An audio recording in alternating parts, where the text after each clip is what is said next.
You are listening to an American Free Press podcast. Joining me on the line are Howard N. McLaughlin, Jr. and Raymond C. Miller. Gentlemen, thanks for joining us today. Pleasure. Thank you very much for having us this morning. I appreciate that.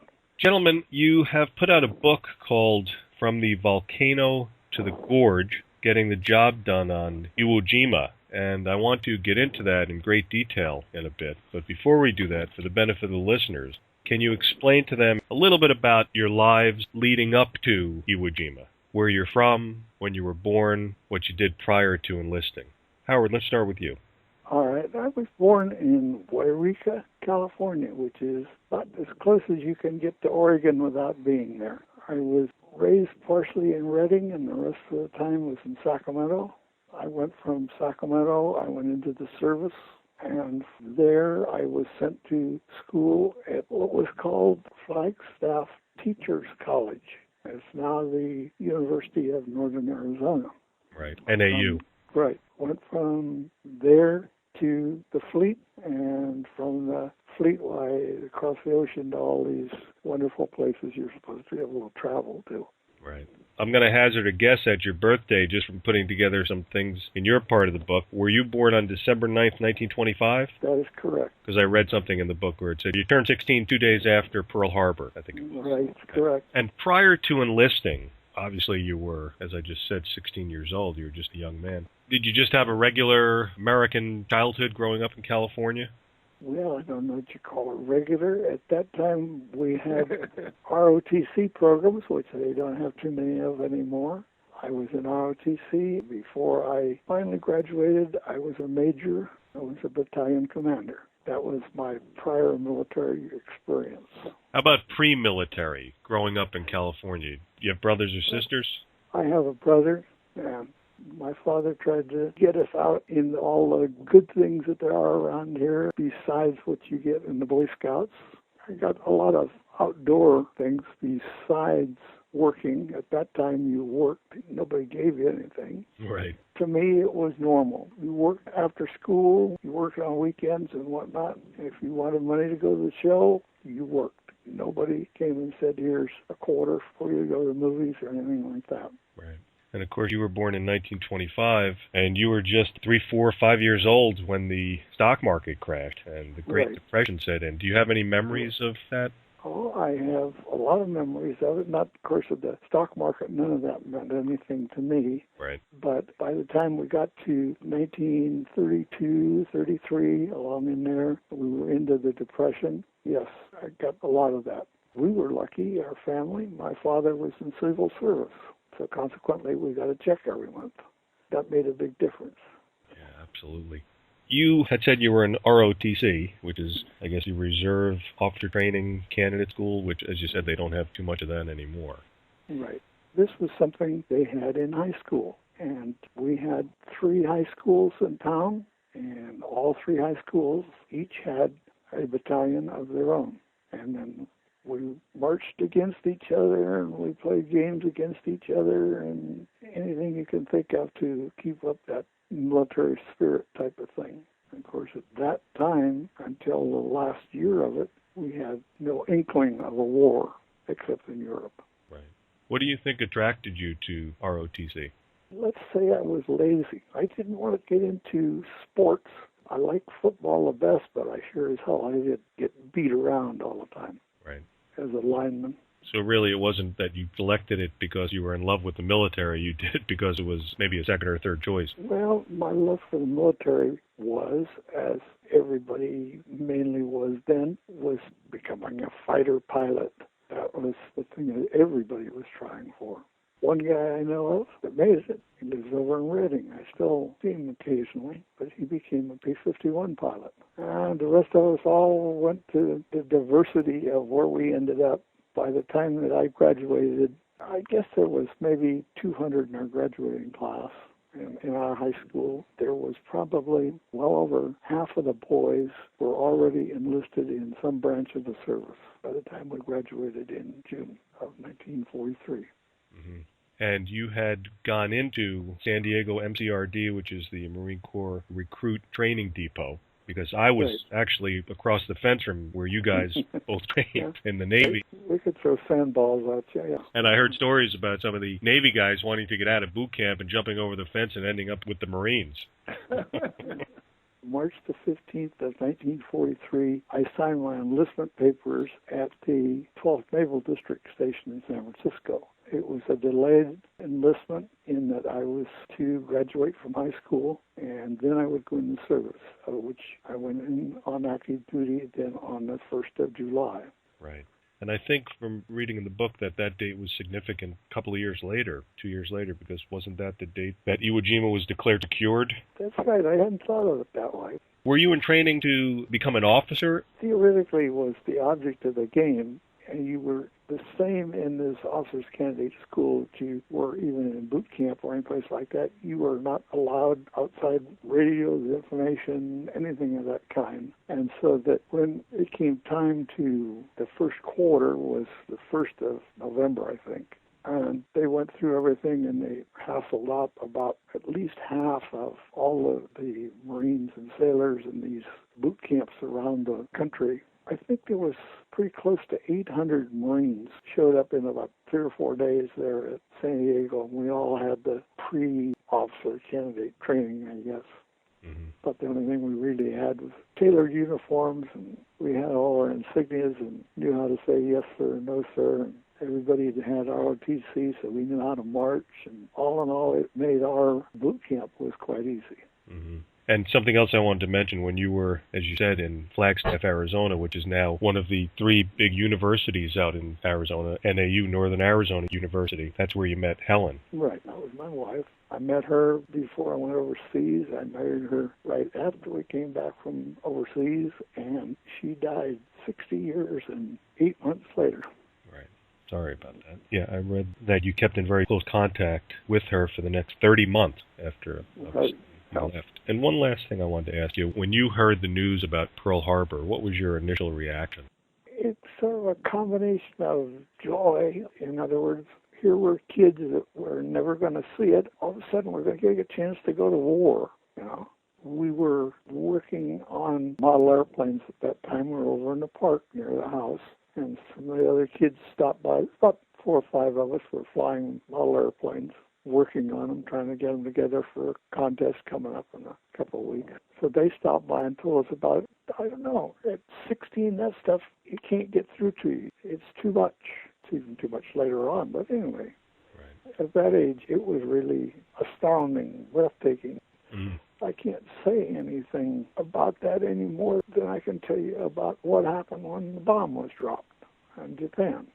They called us together. They told us what had happened. We were dismissed for the day. We went back. It was about 10, 11 o'clock in the morning. We went back to our tents and laid down for the rest of the day and sat there and laid there and tried to fathom out what was going on in our lives. None of the jumping up and down and parades or anything like that. When you heard about Pearl Harbor, you wanted to get into the fight, I guess, right? Yeah, that was the object. Oh, yeah. 16, 17, hey. I can see why the military wants that age group in there. Sure. You're in California right now, right, Howard? I'm in Eureka. We're on the coast and down about 40 miles from the Oregon border. Okay. And Wairika, where I was born, is about 30 miles closer than that to the Oregon border, only it's in the Central Valley.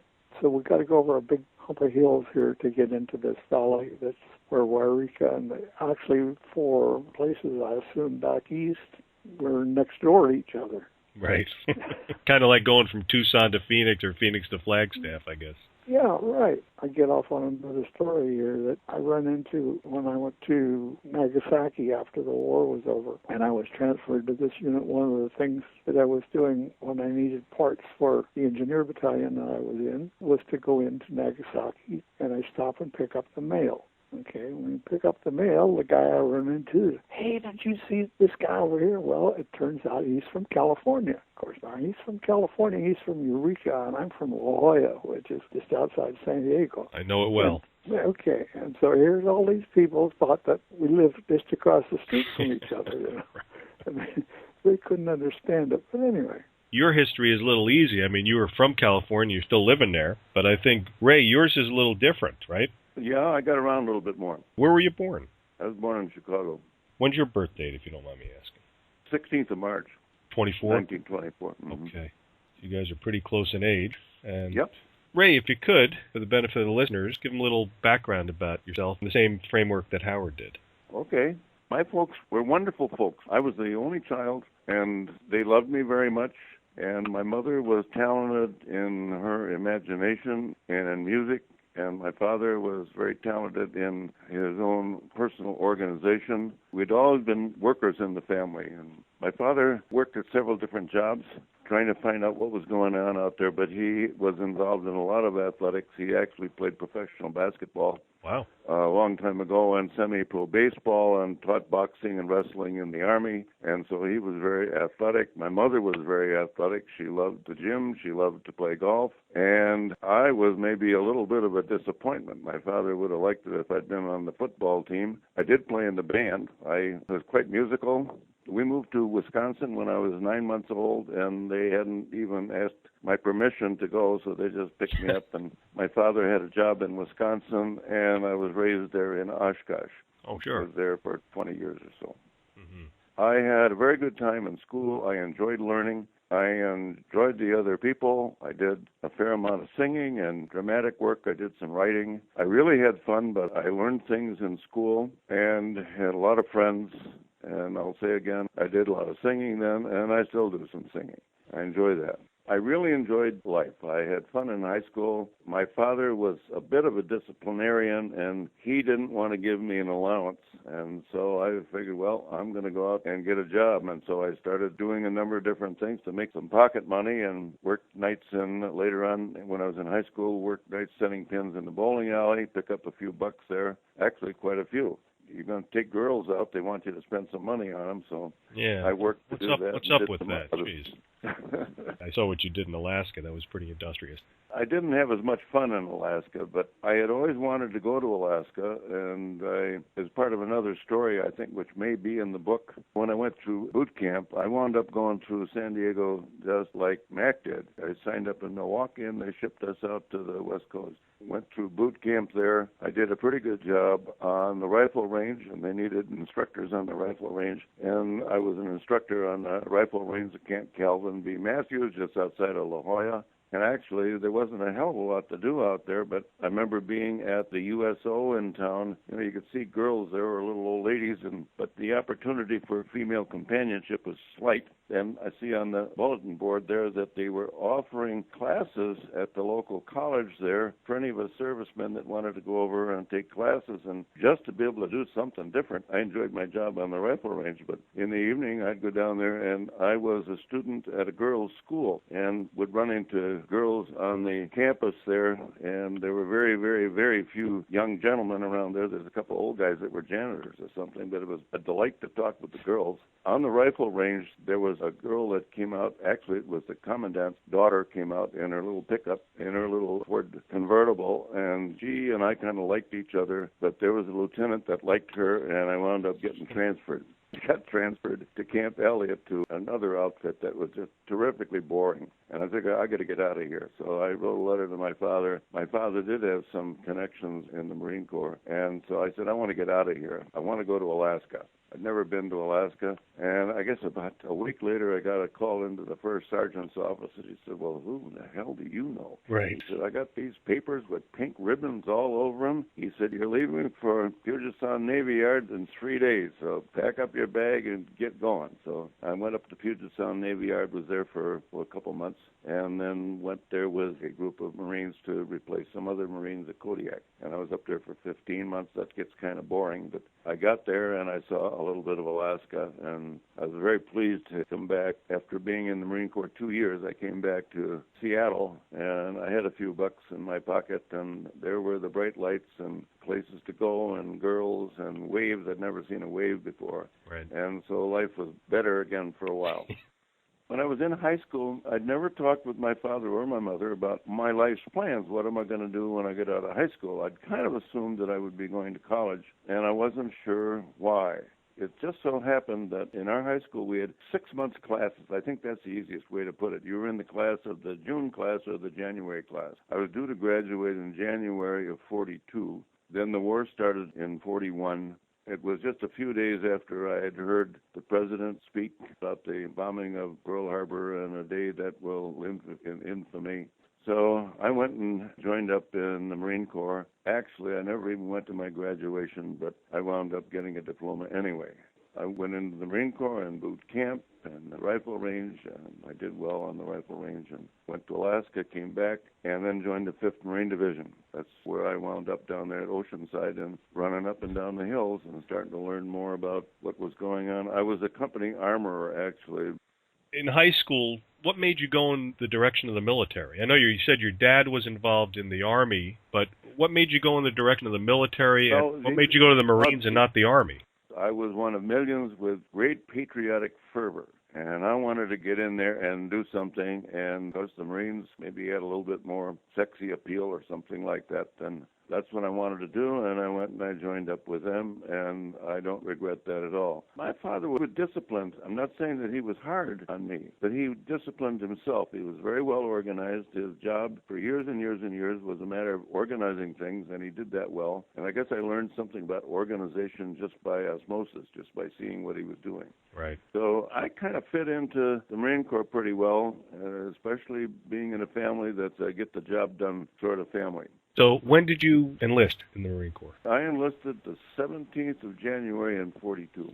Okay, so that was obviously soon after Pearl Harbor. Yep. That was, I guess, the precipitating factor that brought you in? Well, I was going to get drafted anyway. Right. I wasn't joining up just to avoid getting drafted, but every able-bodied young man was going to wind up with a uniform, and I could see the handwriting on the wall there. And the interesting thing, too, for whatever it can mean, is I'd never talked with my folks about what I was going to do when I got out of school. School didn't scare me. I enjoyed learning things, and I had a lot of fun in school. I did lots of things and had fun. I didn't have to decide what I was going to do getting out of school. I went and joined up, and the 4 years was $1 million education. Right. And you, I guess, came out of the Marine Corps as a sergeant, is that right? That's true. Okay. And Howard, I just want to jump back to you for a second. You were in the reserves when you got out, is that right? Yeah, because of going to school, I had a 10-year commitment. So although I was discharged, I wasn't, if you follow what I mean. Mm-hmm.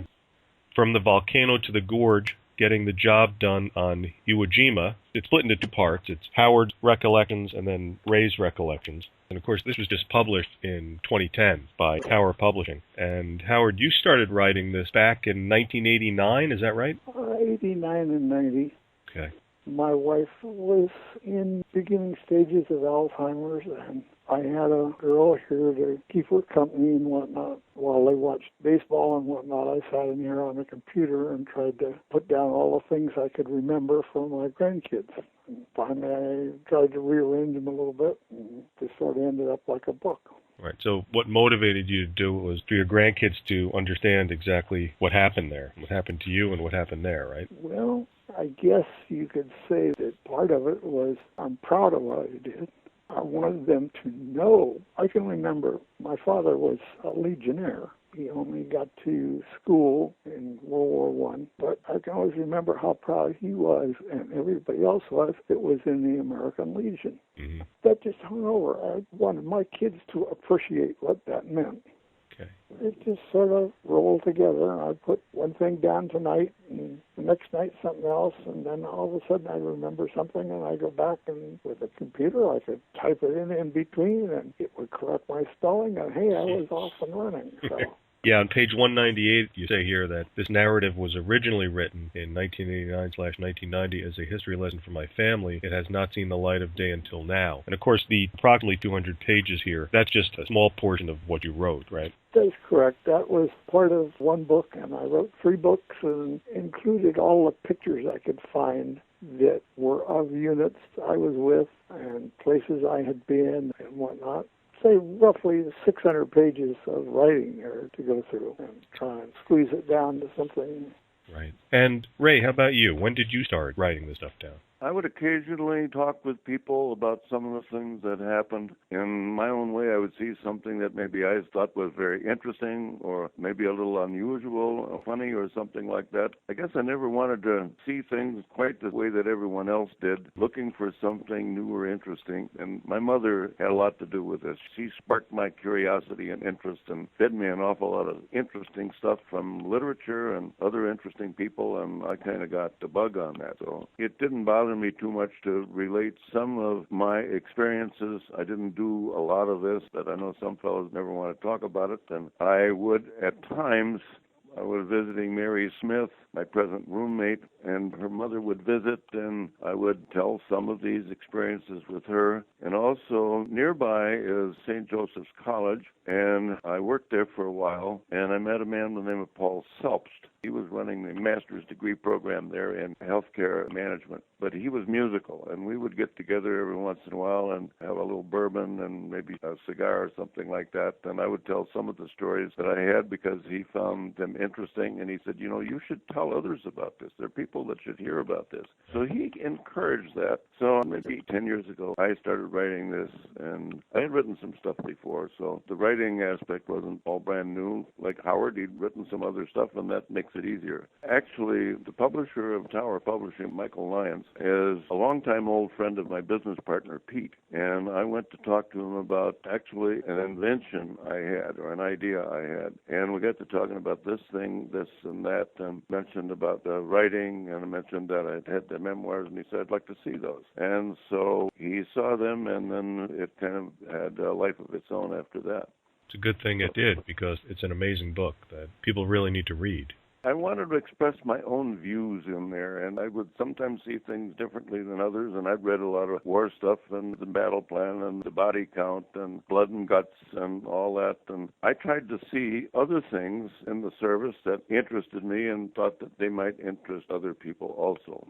I like good writing. I like interesting things. I've written a couple of other books, and actually right now I'm just wrapping up my first major work of fiction. I think I'm up to 591 pages. I got to the end of it about 2 weeks ago, and now I got to go back and clean up the carnage, and you know how that That's the story of my life. You know, I forgot to ask you, Ray, where are you at right now? I'm in the village of Paris Hill, Maine, and I'm about 70 miles straight north of Portland. Howard, you're out in California. Ray, you are out in Maine, clear across the country. You guys actually have never met, right? No, I would look forward to meeting him sometime, and maybe we can swing that. That would be fun, but maybe it'll happen and maybe it won't. Right. That's interesting that you have never met. How is it that you guys actually came to know one another? After Michael Lyons, the owner of Tower, had decided he wanted to do something with my writings, he said, it's too long for a magazine, it's too short for a book. Now, if we can get some other stories of Iwo Jima, we can make a book out of this. And so I guess I became the detective or the hound dog here to sniff it out. And I got a hold of the 3 different Marine Corps publications and put an article on each one saying, has your story been told? And solicited manuscripts of people that had been in Iwo Jima. And I think about 12 manuscripts came in, and Barry and Mike over there combed through those, and they chose one of those other 16 manuscripts. And I find it interesting in Howard's experiences, and in mine, we have slightly different points of view on this, but I recognize in reading his stuff that there were many times I was within 100 or 200 yards of him. Wow. But there was no reason that we should necessarily meet. Right. He was in a different outfit. That's amazing. Howard, you were in the 5th Marine Division, and you were a combat engineer. And Ray, you were in the 5th Marine Division, but you were in the 28th Marine Regiment as an armorer. Now, Howard, the 5th Marine Division, for the benefit of the listeners, how many divisions are there, and what makes up a division? By the time that Iwo Jima ended, there were 6 Marine divisions. Each one has approximately 20,000 men in it. Divisions 1, 2 served in several different places in combat. Others, the 5th Marine Division, only served in combat once, but we spent a little extra time there. Okay. And you were a combat engineer. And what exactly is that?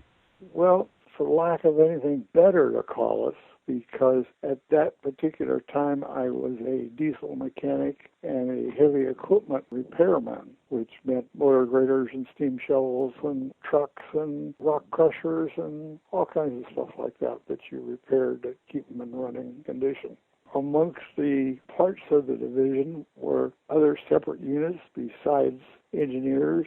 We had motor transport, we had the amphibian tractors, we had artillery, about 10 parts of it. We were only a battalion. We were not a regiment such as the 28th, which is basically 3 to 4 times the size of the outfit I was in.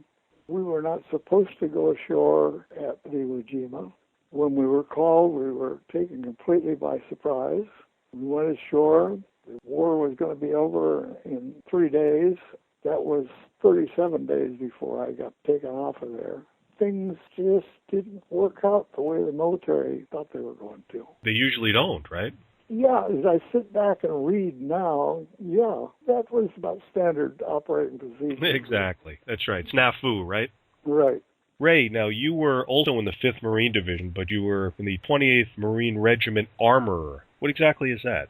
Up in Alaska, we had an armory there with the Marine barracks, and we were up there as a guard detachment, several different guard posts there, and the Japanese had already occupied a couple of the islands out on the Aleutian chain. There was a naval operating base there, an army base, and we did our job safeguarding the underground fuel tanks and everything else there in the naval part of Kodiak. We had a station armorer there, and he was due to rotate back to the States, and he left maybe 5 months before I was ready to leave or something like that. But most of this was guard duty, and things got pretty boring. I get bored easily, so I looked for other things to do or other things to think about. Well, he was going to be leaving as armorer. He had his own little, I won't call it a shack, actually it was a Quonset hut, where he had weapons stored and have weapons spare parts or something like that. It wasn't a difficult job, but boy, I wanted something different, and the opportunity opened up, and I went to, I guess, the first sergeant. I said, you're going to be looking for an armorer out there, and he sent me to see Warrant Officer Fiore. Wonderful man. He'd come up through the ranks and gotten an officer's rating, and he was in charge of that, and we got along, and so I wound up spending most of my time out there. I wasn't doing guard duty anymore. I made good coffee there. I made a lot better coffee than you get in the Navy mess hall. And my boss, the Warrant Officer Fiore, said, you may think that your job here is to take care of these weapons. He said, your job here is to have good coffee on all the time. There was a night motor patrol around our part of the island, and these guys would stop in 2 or 3 times during the night for coffee, and sometimes I'd shoot the breeze with them there, but it was always available. And even the Navy cooks, the back end of the mess hall wasn't too far away, but they'd be baking some bread or baking some pies, and they'd bring some bread or pies over and get some good coffee. The Navy coffee was hardly worth drinking. It tasted like iodine. This was a much better job, and I had a library on weapons and stuff like that. I learned a lot about the weapons, and this was actually sort of a specialist rating. And I came back to join the 5th Marine Division, and I had my little armory in the tent, and usually had a couple of other guys that slept there. But I had some weapons there and some parts and all the stuff that you need. In training, there was very little for me to do there, except I was responsible for the company weapons. And that doesn't mean that I'm very busy at that. I was a spare part. I would get sent away to different schools to come back and hold school on the other guys there. And in combat, I had no operation whatsoever. I was a spare part like cooks and truck drivers, and you always need spare parts. Plug guys up into the line, do this, do that, do the other thing. And so we need spare parts, especially with all the men we lost. That's what I was. I really hardly did anything as far as the armor was concerned in combat. I was a spare part, and I was used often. February 19th, 1945, you went to a place called Iwo Jima, which you probably had never heard of before you were there, and the Japanese pronounce it Iwo Jima, and it means Sulphur Island. Did either of you guys know about Iwo Jima before you went there? I hadn't heard of it. Howard? I had never heard of it.